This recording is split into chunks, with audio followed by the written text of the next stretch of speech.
Hi everyone, my name is Leanne and today I'm bringing you my TBR for the Reading Rush 2019. Now the Reading Rush is the Booktubeathon rebranded. It's like the same readathon, but with a different name.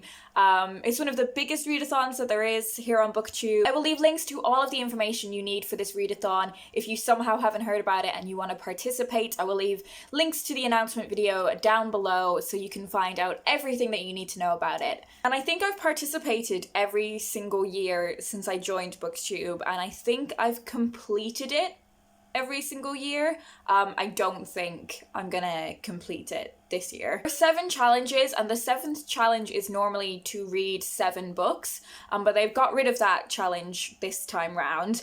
But I am gonna try and read 7 books, one for each of the challenges, but I don't think that's gonna happen. It's taking place from the 22nd to the 28th of July, and I just feel like I'm gonna be really busy. As I've mentioned quite a few times now, I recently started a new job, so a lot of my time's gonna be taken up with that, but I am gonna try and get through all of the challenges, and I'm gonna pick out a book for each of them anyway, and we'll see how we get on. So the first challenge is to read a book with purple on the cover, and I've gone for a book that is basically entirely purple, and that is The Forgotten Waltz by Anne Enright. Anne Enright is probably one of my favourite authors. I've read quite a few of her books now. I don't really know too much about the plot of this one, but I know enough about Anne Enright's kind of writing style and the themes she likes to deal with to know that I'm probably going to like this one.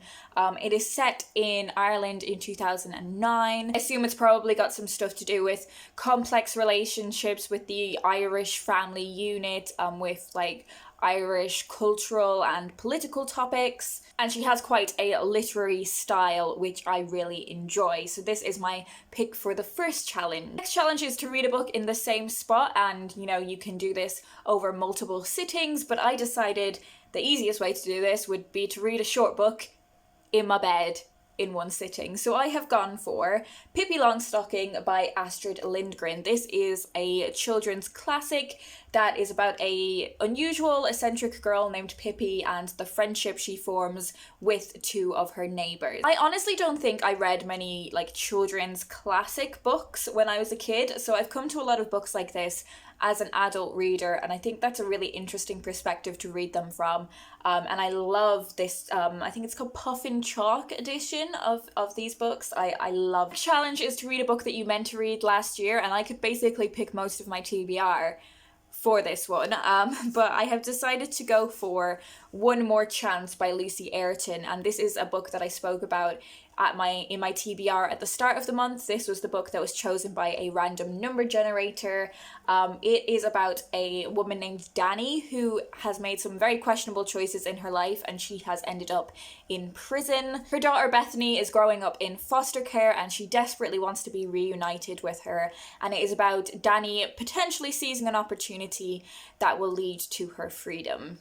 The next challenge is to read an author's first book, and I did have a few debuts on my shelf that I could choose from, but I thought because it is the Reading Rush and I want to read as much as I possibly can in this week, it was sensible for me to pick an audiobook that I could listen to throughout that week. And I have gone for quite a short one.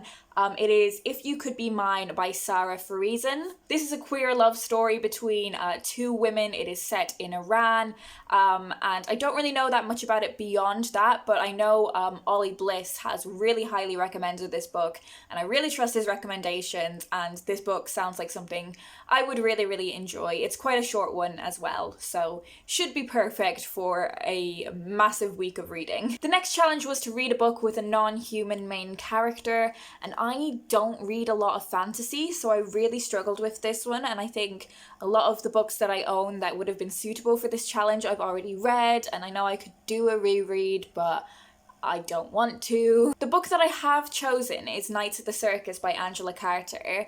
I'm not sure if this quite fits. I'm not even sure if she's the main character, but one of the characters in this book is believed to be half swan. I don't know if she actually is half swan in the story. I don't know if she's the main character.